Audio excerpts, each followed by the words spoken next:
Pemerintah Provinsi DKI Jakarta terus berupaya menangani kasus gagal ginjal akut pada anak di ibu kota yang marak terjadi belakangan ini. Berdasarkan data yang dihimpun sejak Januari hingga Rabu 19 Oktober 2022, sebanyak 71 anak di ibu kota terkena gagal ginjal akut.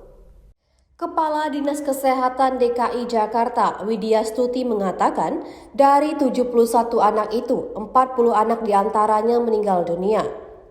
Sebanyak 85% atau setara dengan 60 kasus di antara 71 kasus tersebut terdiri dari bayi di bawah 5 tahun. Kemudian sebanyak 15% atau setara dengan 11 kasus di antara 71 kasus itu terdiri dari anak berusia 5 hingga 18 tahun.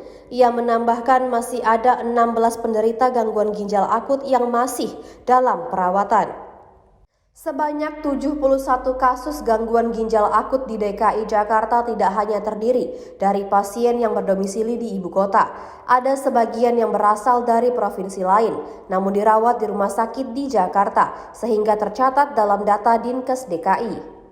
Widya Stuti melanjutkan, 9 kasus berdomisili di Banten, kemudian 16 kasus lain berdomisili di Jawa Barat, sedangkan 7 kasus sisanya berasal dari provinsi lain. Sementara itu, tren kasus gangguan ginjal akut misterius pada anak di ibu kota mulai meningkat pada Agustus 2022.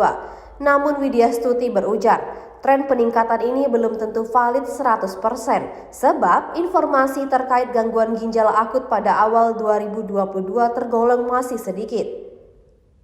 Ia menuturkan, terdapat 2 kasus gangguan ginjal akut pada Januari 2022, 0 kasus pada Februari, 1 kasus pada Maret, 3 kasus pada April, 0 kasus pada Mei, kemudian 2 kasus pada Juni, 1 kasus pada Juli, 10 kasus pada Agustus, 21 kasus pada September, dan 31 kasus pada Oktober. Menurutnya peningkatan kasus ini terjadi karena ada lebih banyak informasi memadai tentang gangguan ginjal akut belakangan ini. Selain itu, peningkatan juga terjadi karena sudah banyak rumah sakit yang melaporkan pernah atau sedang merawat pasien gangguan ginjal akut. Dalam kesempatan itu, Widya Stuti menyebut bahwa Dinkes DKI tengah menyisir seluruh rumah sakit di ibu kota. Hal ini dilakukan untuk memastikan jika seluruh kasus gangguan ginjal akut telah dilaporkan ke Dinkes DKI. Sementara itu, untuk menangani kasus gangguan ginjal akut, Dinkes DKI telah berkoordinasi dengan Kementerian Kesehatan.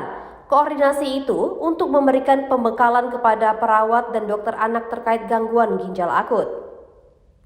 Tribuners, untuk mengetahui informasi lebih lanjutnya, Anda dapat menyaksikan di YouTube Tribun Pontianak.